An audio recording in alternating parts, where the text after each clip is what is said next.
Malcolm James McCormick was born on the 19th of January 1992 in Pittsburgh, Pennsylvania, into a loving family that would become the foundation of everything he created. His mother, Karen Myers, was a photographer, and his father, Mark McCormick, was an architect. From his earliest days, Malcolm was surrounded by creativity, curiosity, and an environment that encouraged artistic expression. Music entered his life when he was just 6 years old. His mother enrolled him in piano lessons, and the young boy took to the instrument with natural talent and enthusiasm. But piano was just the beginning. By the time he was a teenager, Malcolm had taught himself drums, guitar, and bass. His bedroom became a laboratory of sound, filled with instruments and equipment that he would tinker with for hours. At Taylor Alderdice High School, Malcolm began to find his voice literally. He started rapping at 14, initially under the name Easy Mac, and performing with a group called the Ill-Spoken. The young rapper was hungry, performing at every venue that would have him. From smoke clubs to house parties, Pittsburgh's hip-hop scene was tight-knit, and Malcolm immersed himself completely, learning the craft, studying the greats, and developing his own style. In 2007, at just 15 years old, Malcolm released his first mixtape, But My Mackin' Ain't Easy, under the name Easy Mac. It was raw, unpolished, and showed glimpses of the talent that would later captivate millions. By 2009, he had shortened his stage name to Mac Miller, a name that would soon become synonymous with a new wave of hip-hop that blended introspection with youthful exuberance.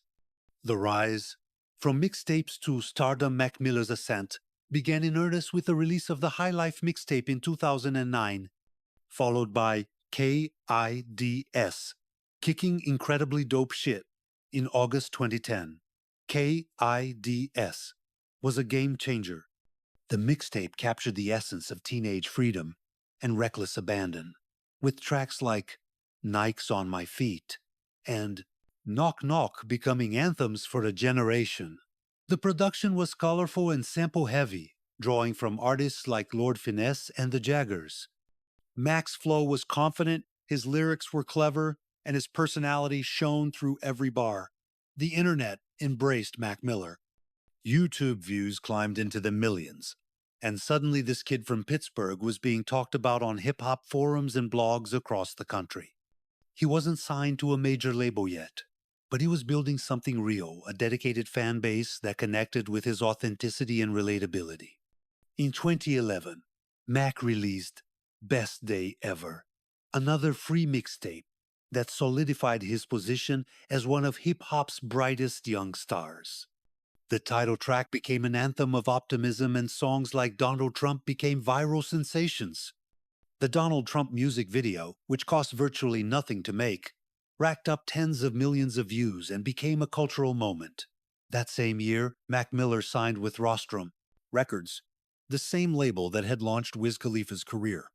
In November 2011, he released his debut studio album, Blue Slide Park, named after a section of Frick Park in Pittsburgh where he used to hang out as a kid. The album debuted at #1 on the Billboard 200 chart, making Mac Miller the first independent artist to achieve this feat since 1995. He was 19 years old. Blue Slide Park was a commercial triumph, but critical reception was mixed. Some reviewers dismissed Mac as a frat rap artist, a party-focused rapper making music for college kids. Mac felt the sting of those reviews, but he didn't let them define him. Instead, they fueled his desire to evolve, to prove that he was more than what people assume. The evolution, finding depth. The years following Blue Slide Park marked a period of intense artistic growth and personal struggle for Mac Miller. He was grappling with fame, with expectations, and with demons that had begun to take root in his life. In 2013, Mac released Watching Movies with the Sound Off, his second studio album. The transformation was striking. Gone was the carefree party rapper. In his place emerged an artist wrestling with existential questions, drug use, and the darker sides of success. The album featured production from Flying Lotus, Diplo, and Earl Sweatshirt, and the sound was more experimental, more introspective. Tracks like Objects in the Mirror and Remember revealed a Mac Miller who was willing to be vulnerable to admit that everything wasn't always okay.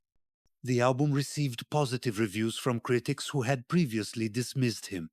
Mac was proving that he was a serious artist, not a one-trick pony. But the music also revealed the truth. Mac was struggling with substance abuse. His lyrics referenced lean, pills, and cocaine, with an honesty that was both refreshing and concerning. In 2014, Mac launched Remember Music, his own record label, and released Live from Space, a live album showcasing his skills as a performer. He was also producing music under the pseudonym Larry Fisherman, working with artists like Vince Staples, and developing a reputation as a talented beatmaker.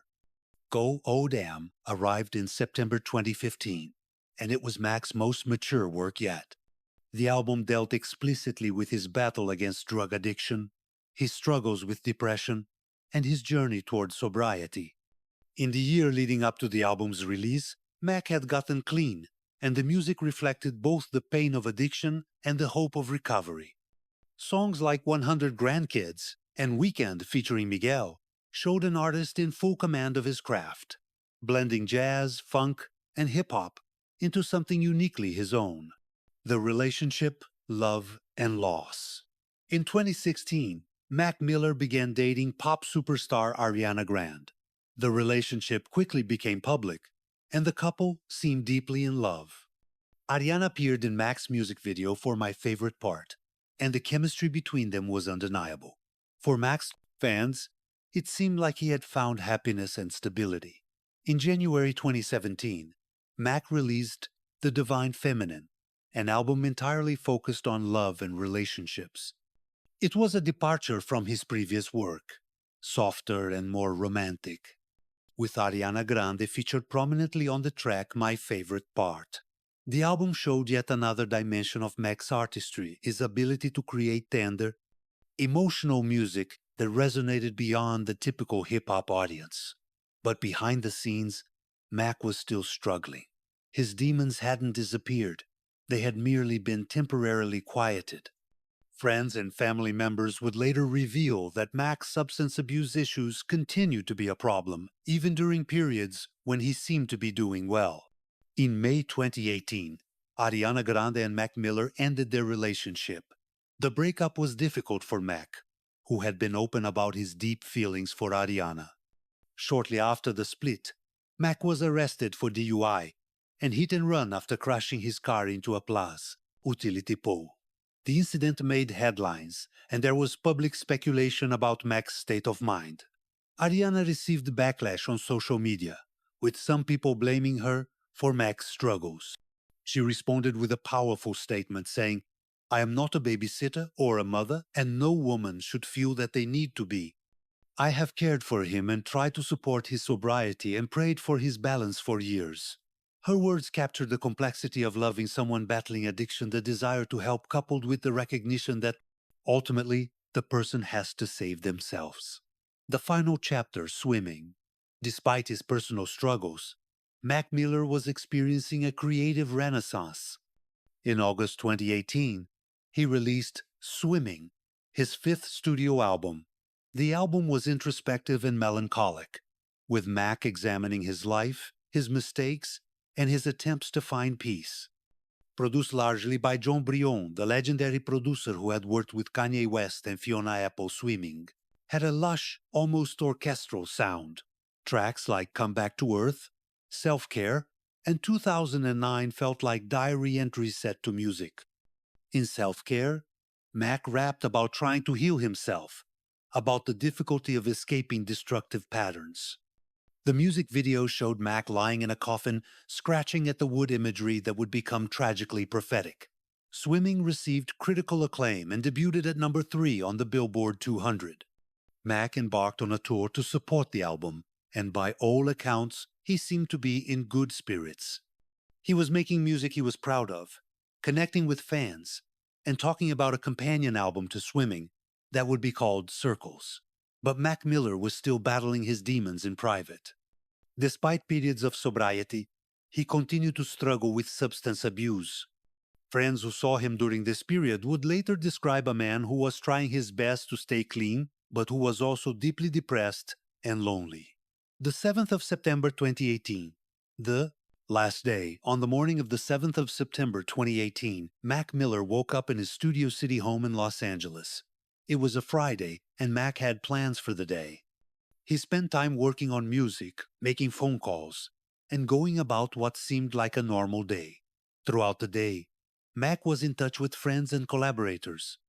He seemed upbeat in conversations, excited about future projects and plans. There was no indication to those who spoke with him that anything was wrong, no final goodbye or cry for help. That evening, Mac had dinner with friends. They would later describe him as being in good spirits, talking about music and life. After dinner, Mac returned home alone. It's believed that he spent the rest of the evening at his house, possibly working on music or just relaxing. At some point during the night, Mac Miller consumed a lethal combination of fentanyl, cocaine, and alcohol.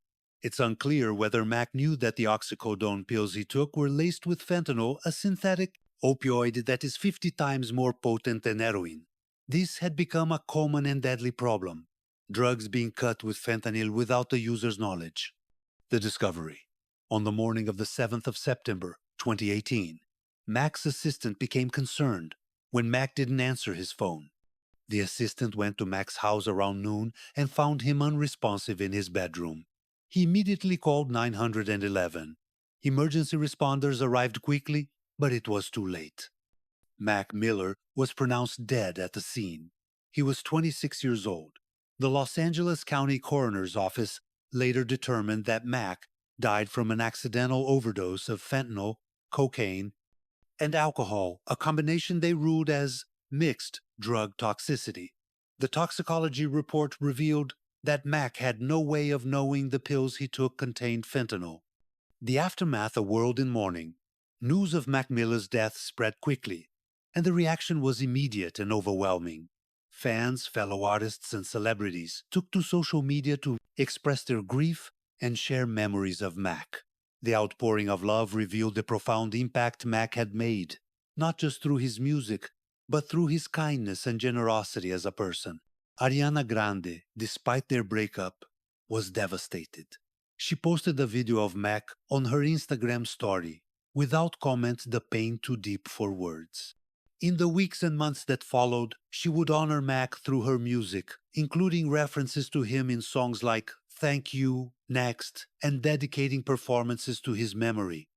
Mac's family released a statement.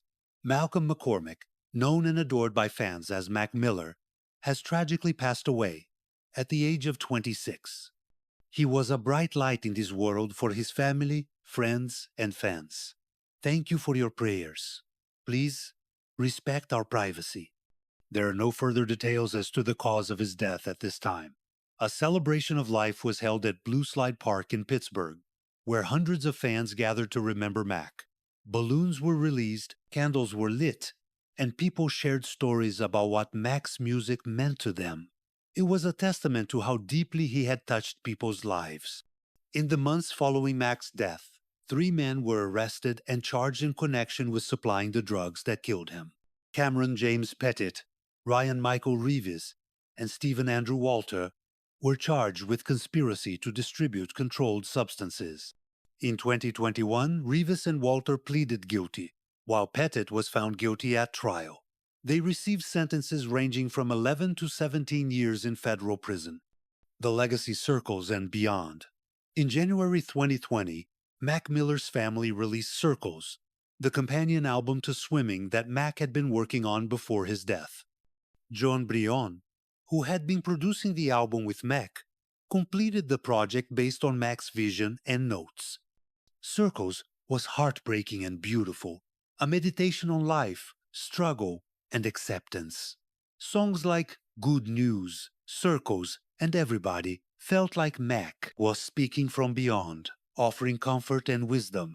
The album debuted at number 3 on the Billboard 200 and received widespread critical acclaim. Good News in particular struck a chord with listeners. Mac sang, "I spent the whole day in my head. Do a little spring cleaning. I'm always too busy dreaming. Maybe I should wake up instead. The lyrics captured Mac's ongoing battle with his mental colons, health, and his desire to find peace. Since Mac's death, his music has taken on new meaning. Fans return to albums like Swimming and hear the pain that Mac was expressing, the struggles he was trying to articulate. His honesty about depression, addiction, and mental health has helped countless people feel less alone in their own battles. Mac's impact on hip-hop is undeniable. He helped pioneer a wave of introspective, vulnerable rap that influenced countless artists. Rappers like Juice WRLD, Lil Peep, and others who have been open about their struggles can trace a lineage back to Mac's willingness to be honest in his music. In 2020, Mac's family established the Mac Miller Circles Fund, a charity that supports young musicians and provides resources for youth arts programs. It's a fitting tribute to someone who believed in the power of music to transform lives. Reflection: a life cut short. Mac Miller's story is one of incredible talent, artistic evolution, and tragic loss. He was a kid from Pittsburgh who loved music more than anything, who worked tirelessly to perfect his craft, and who wasn't afraid to show his vulnerabilities to the world. His death highlighted the ongoing opioid crisis and the dangers of fentanyl-laced drugs. It sparked conversations about addiction, mental health, and the pressures of fame. Mac's family and friends have been vocal advocates for drug awareness and addiction treatment, hoping that Mac's death might prevent others. What made Mac Miller special wasn't just his musical ability, though that was considerable. It was his authenticity, his kindness, and his willingness to grow and change. In an industry often focused on image and bravado, Mac was refreshingly real. He talked about his struggles openly, never pretending to have all the answers. Friends and collaborators described Mac as one of the most generous people they knew. He frequently paid for studio time for upcoming artists, offered advice and mentorship, and genuinely celebrated others' successes. Producer Eric Dan told stories of Mac spending hours in the studio with young artists, helping them develop their sound without asking for anything in return. Mac Miller's music continues to resonate because it's honest. When you listen to Swimming or Circles now, you hear someone trying to make sense of life, trying to find hope despite darkness, trying to keep going when everything feels overwhelming. That's a struggle that transcends genre or generation. It's fundamentally human. The music lives on today. Mac Miller's discography stands as a testament to his artistry. From the youthful exuberance of KIDS to the mature introspection of Circles, you can trace the journey of a young man growing into himself, confronting his demons, and creating art that mattered. His influence can be heard in contemporary hip-hop, in the way artists approach vulnerability and honesty in their lyrics. The willingness to talk about depression, anxiety, and addiction without glamorizing it, that's part of Mac's legacy. Mac Miller didn't live to see 27, but in his short life, he created a body of work that will endure. He showed that it's okay to not be okay, that growth is a process, and that art can come from pain. He made people feel less alone.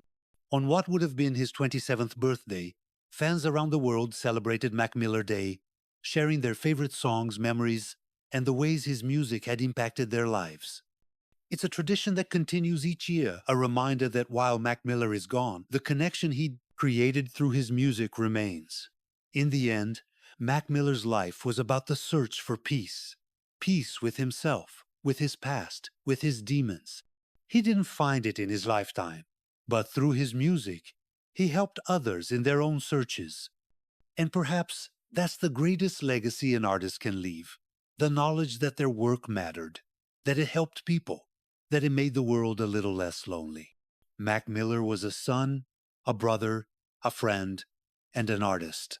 He was flawed and brilliant, struggling and resilient, deeply human. His death was a tragedy, but his life was a gift.